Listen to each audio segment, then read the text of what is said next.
Welcome, friends, to another brand new edition of God's amazing creation, and this time we're going to be talking about the conch shell. See, the waters of the world are filled with creatures whose home are the shells they carry on their backs.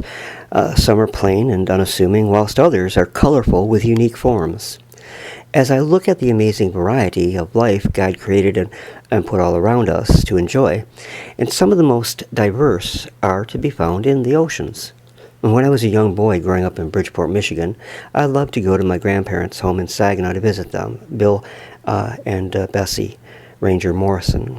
And it seems their house was full of really cool and interesting things to see. One item I remember very well was a large conch shell with the tip cut off. And I don't recall how my grandpa came upon the shell, but I do remember both Grandpa and Dad told me that it was Native American and that they used it as a horn. I also remember Dad trying to blow into the conch shell and to make it work, and it was tough, and his face, I remember, got beet red. He did get it to make a noise, but it sure didn't sound like a horn. Now, the conch and helmet shells are large mollusks of the snail or gastropod class. They are found in tropical seas throughout the world, and they occur in waters off Florida, in the West Indies, and from the Gulf of Lower California to Panama. They are loved by shell collectors due to their shapes and colors and size.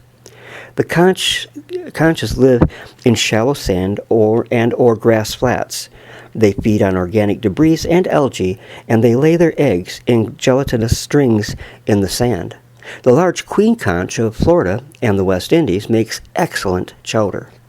The queen conch may also produce pearls, some of which are the size of a robin's egg, and varying from pink through rose and yellow to almost black.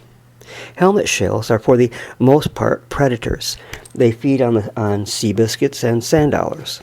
Helmet shells are used by Italian artisans for carving precious cameos. The shells used by them come from locations in the Indian Ocean. Sometimes a whole shell is carved.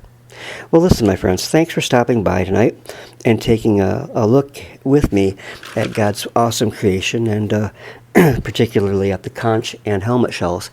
Oh, by the way, these are the shells in particular, when you put them up to your ear, that everyone says, hey, you can hear the ocean. And you know what? It really sounds like you can. God bless, and have a great night.